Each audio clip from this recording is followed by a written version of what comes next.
नर्मदे हर। आज की हमारी इस यात्रा में हम आए हैं कीर्तेश्वर महादेव गुफा।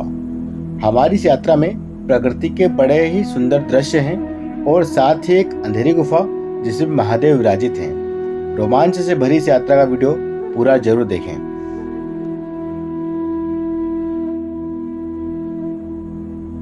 यह स्थान बड़वा से लगभग 10 किलोमीटर दूर रामकुल्ला गांव के पास में है, जहां पर यह गुफा चोरल नदी के किनारे स्थित है।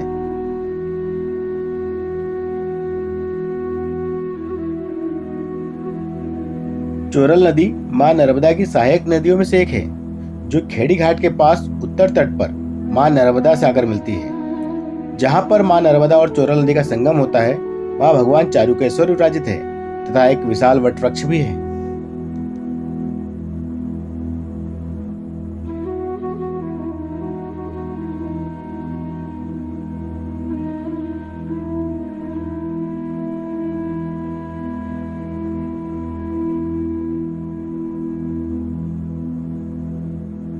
चोरल नदी के दोनों मुहाने बहुत ही सुंदर हैं, जो विंध्याचल पर्वत की गोद में है। यह क्षेत्र वन संपदा से ओतप्रोत है।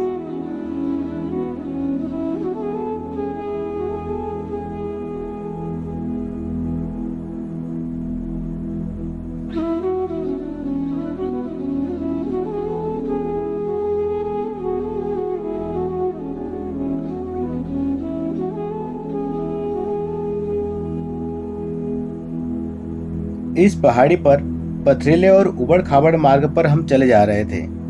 चूंकि हम पहली बार जा रहे थे, तो हमें उस गुफा की दूरी का पता ही नहीं था।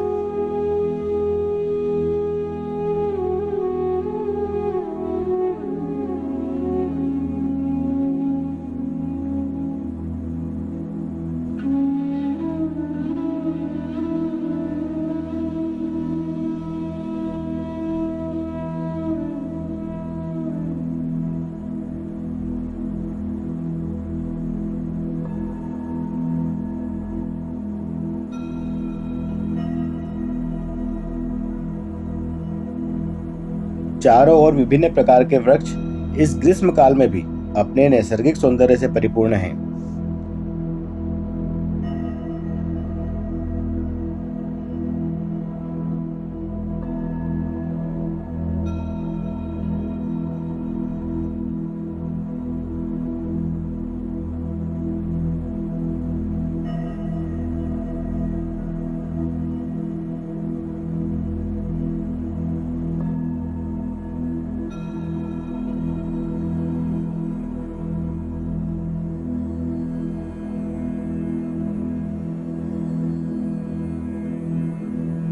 यह क्षेत्र वन्य पशुओं का क्षेत्र है, इसलिए हमने पहाड़ी के पास न चलते हुए किनारे किनारे चलने का निर्णय लिया।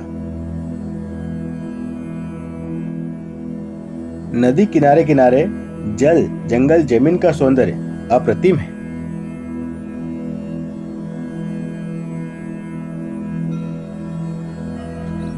नर्मदे हर हर हर।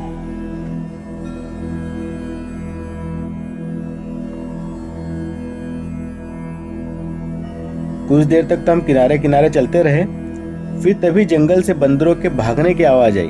बंदर तेजी से आवाज करते हुए चारों दिशाओं में भाग रहे थे।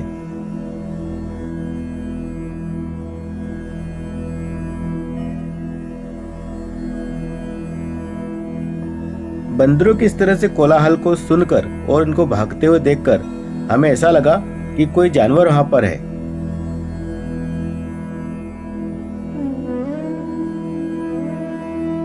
हम फिर यहीं रुक गए और थोड़ी देर तक यहीं बैठ के हमने देखा।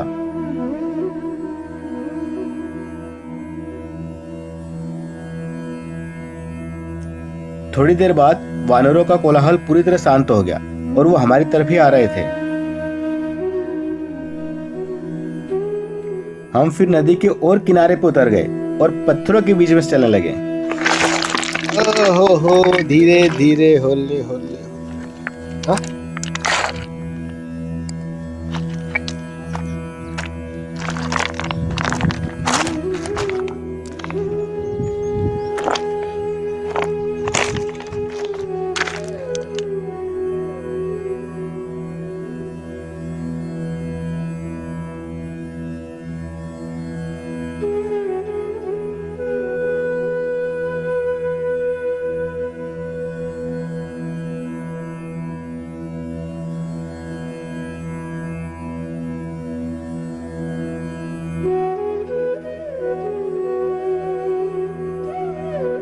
हम धीरे धीरे आगे की ओर बढ़ रहे थे और काले मुंह के वानर हमारा मार्ग प्रशस्त कर रहे थे।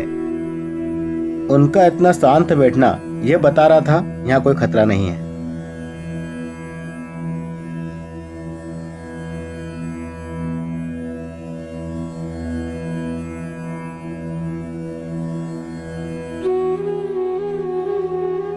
गुफा के पास ही मधुमक्खी के बड़े बड़े छत्ते भी लगे हुए हैं।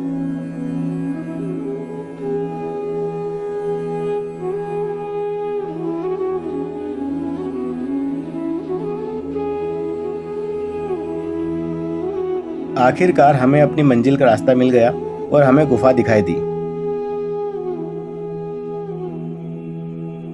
यह गुफा किनारे से काफी ऊंचाई पर है, पर श्रद्धालुओं ने यहाँ पर सीढ़ियां बना रखी है।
आखिरकार हम उस पवित्र पावन गुफा के मुहाने पर पहुंच गए।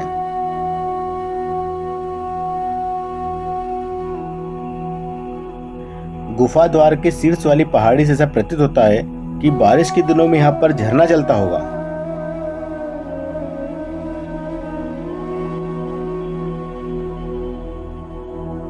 गुफा द्वार पे तो पहुंच गए, पर असमंजस हो रहा था गुफा के अंदर जाए तो कैसे जाएं, क्योंकि गुफा बहुत बड़ी है और अंधेरा भी है।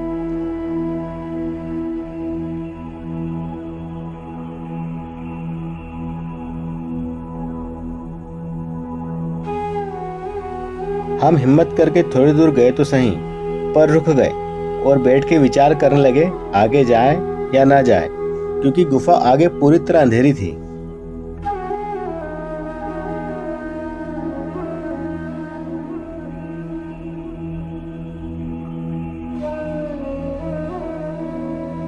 फिर हमने अंदर जाने का निर्णय लिया और हर हर महादेव और नर्मदे हर के उद्घोष के साथ घुटने घुटने चल के हम आगे की ओर बढ़े। गुफा की ऊंचाई कम है, इसलिए घुटने घुटने चलना होता है और मोबाइल टार्च के सहारे हम आगे बढ़ रहे थे, पर आगे गुफा कितनी लंबी थी हमें उसका कोई अंदाजा न था।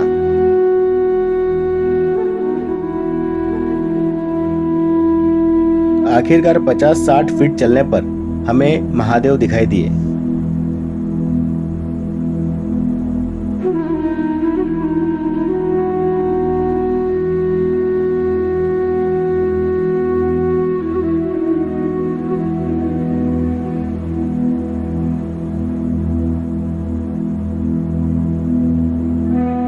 महादेव के दर्शन करने के बाद तुरंत हम वहां से लौटे, क्योंकि गर्मी बहुत थी। तभी मेरे पास से एक चमगादड़ उड़ के गई और बाहर गई और फिर वापस आ गई।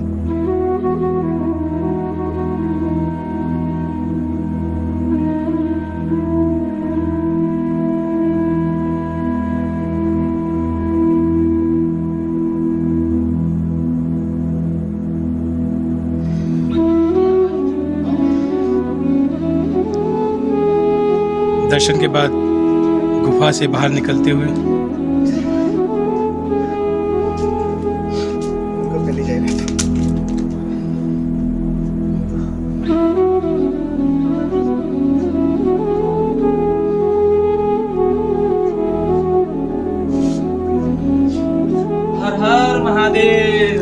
तो आज हम कीर्तनेश्वर महादेव की गुफा में आए, दर्शन किए और वहाँ पर कुछ प्लास्टिक पन्नी वगैरह पड़ी थी, तो हम लोग ले आए, स्वच्छता भी कराए हैं और बाबा के दर्शन भी कराए हैं, बाबा का सानिध्य भी प्राप्त हुआ। और गुफा काफ़ी सकरी है, तो वहाँ पर एकदम बैठ के जाना पड़ता है और काफ़ी गर्मी होती है।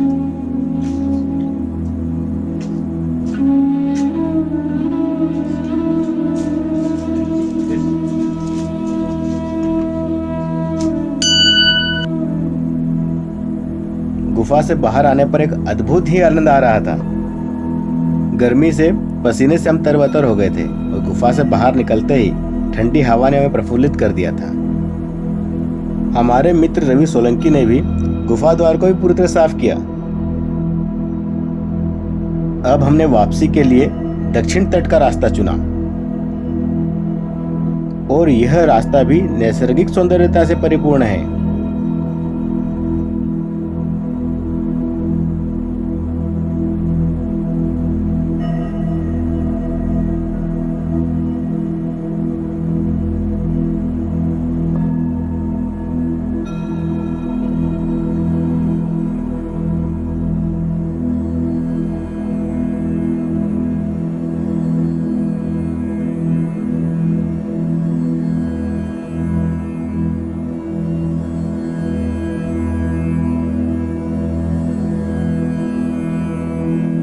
वास्तविक रूप से मैंने कहीं पढ़ा था कि आप प्रकृति से जुड़ेंगे तो प्रकृति की सौंदर्यता आपको चहुं ओर दिखेगी और ये आपके मन को हमेशा ही प्रफुल्लित करती रहेगी।